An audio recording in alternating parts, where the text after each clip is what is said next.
So I'm traveling outside of India, and the first thing I did was get my hands on Monkey Man.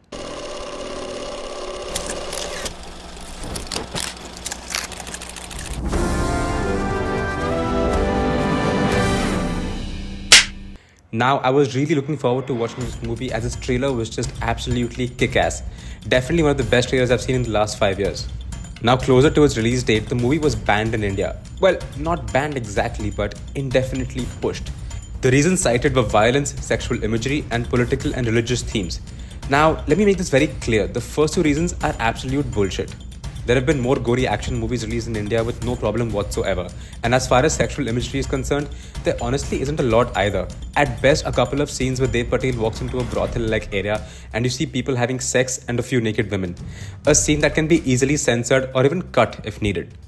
And this has been done in the past too, so no major problem over here either. Furthermore, what I still fail to fathom is that a movie going for an A certificate, why is the censor board cutting out or deciding what to cut out or what is inappropriate? I mean, I recently watched LST2 and there was a huge problem there because the censor board had just cut off or censored every gali in the movie. Why? It's clearly an A-rated movie, so why are you policing the people? Also, there have been a number of Hollywood movies where sex scenes are cut, Oppenheimer being one, for example, in the recent past. And this basically alters the flow and language of a film. What is this moral policing? Why can't an adult be treated like an adult to watch an A-rated film? Anyways, now getting to the main issue. The reason this movie is banned, or well, not released here, is not the violence or the sex. It's politics. And to an extent religion, but well, the two are kind of intertwined. Well, the problem is that to begin with, the story is that of an underdog slum boy. No, it's not Slumdog Millionaire. It's basically Slumdog Millionaire, where instead of going into a game show, Dev Patel goes around the city busting the balls of every little shit that mess with the poor. So now, what they show is that Dev Patel is fighting the corrupt, the cops, the underworld, and the man sitting above them all is this guru-like or the Swami-like figure. And they show that all these people are hand in glove with the sovereign party, the ruling party in the country. Now, if this wasn't enough to trigger the BJP, then wait for this.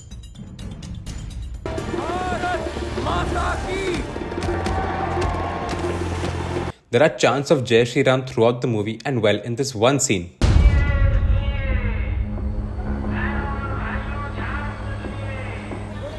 Hear the loudspeaker? Sounds familiar? इस सज्जन को क्या तकलीफ है भाई? क्या तकलीफ है इनको? So well, having said all this, releasing this movie just around the time of the elections would have been a huge blow to the BJP and would have garnered negative attention at the least. So well, they've decided to release it, but later. When later? I don't know. So now that you know why it's banned in India, let's actually go ahead and review the movie. Let's see what's good and what's bad in it. So starting off, the action. The promos of this movie showed some kick-ass action and this movie definitely lives up to it. The action in the movie is slick, badass and pumping. It's a quick John Wick-like zone, with the movie also having a reference to the movie John Wick in it. The next good thing is Dev Patel. Be it the actor or the director, he's done a fabulous job as both. But I would say more as the director. He has had a very specific vision for the movie and sticks to it and takes you into the world of Monkey Man. Now I had a few problems with his acting, mainly the English. They show him as this slum boy sleeping in a room filled with 20 people, so clearly very, very poor. But he doesn't talk like one. Most of his lines are in English, so even when people, let's say, are talking to each other in Hindi, when they speak to him, they speak in English, and well, at times, Hindi. So this seemed a little forced and unrealistic to me. Also, what's problematic is that his accent is a very polished Indian English accent.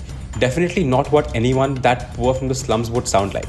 However, he still holds the movie together through his performance and has done a very good job. The other actors in the movie have done a good job as well and fit in well with their characters, with Sikandar Khair being my favorite as the villain. The background music of this movie is pretty good too and flows well with the scenes. The use of the Indian gully rap is good too in some sequences and sucks you more into the world. Apart from this, the movie has some great cinematography and editing. A lot of the shots are beautifully designed and lit and really add to the scale of the movie. Also, the editing of the movie is cool, crisp and innovative and adds to its unique, crazy appeal. So having said all of this, there are a few bad things in the movie as well. Starting off with the portrayal of the characters. As I mentioned earlier, a lot of the characters switch between speaking Hindi and English, and for a lot of the characters, this seems forced, especially if you're Indian. In the movie, Dev Patel meets Vipin Sharma and his gang, who are portrayed as eunuchs. Now they speak absolutely fluent English, the same level, same accent and tone of English he spoke as Darshil's father in Tare Zameen Par, which is just so unrealistic. Totally does not sound like a gang of eunuchs. Even if they wanted to make the characters speak in English for a more global appeal, they could have at least worked on the accents. Now, the movie is also not as well researched about Indian mythology for it to be a film that's loosely based on it. For example, during Diwali celebrations, they show people dressed up as Kalima, covered in blue paint, I guess, portraying maybe Shiva or Krishna. There are also scenes where the portrayal of other Indian gods and goddesses is a little inaccurate, so I wish they did more research over here. Another big problem in this movie is that it's heavily shot in Indonesia, and they've shown Indonesia as India, and this unfortunately reflects a lot in the movie as well. The biggest problem being the background actors. Never in my life have I seen as many northeastern looking people in Mumbai, let alone the slums of Mumbai. Look at this. Yep. And this. And this. And the fighters too. The bodyguards of the Indian underworld. And those of an Indian spiritual guru. Yep. All Indonesian. There are also some other minor flaws. Like in one scene, Dev Patel gets beaten to pulp in the boxing ring with the blood dripping from his mask. More like flowing from his mask. And the very next scene, his face is completely clear. No bruises whatsoever. Also in one scene, Dev Patel is shot from the back, and in the next scene, his bullet wound is stitched up near his stomach. A few more of these as well in the movie. And lastly, the movie feels like it's introduced characters at different points and then just forgets about them, only for them to come back in the end. Especially Pitobasha's character, he was portrayed as Dev Patel's partner in crime, hot pursuit auto driver, but then he just absolutely disappears. Also, Sobita doesn't have much of a role in this movie. Honestly, could have been portrayed by anyone.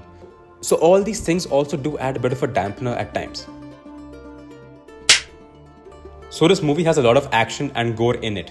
So if you're not into that sort of stuff, this definitely is not for you. Also, the movie as I mentioned might feel off if you're Indian, with the incorrect portrayals. So if you feel like you'd give more attention to things like this and less to the action of the film, then this film isn't for you either. On the whole, I would say this film is a very good attempt by Dev Patel as a debut director.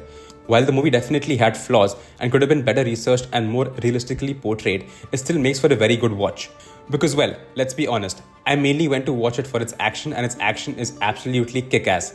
The movie has been well thought out and you can actually see the effort put into it.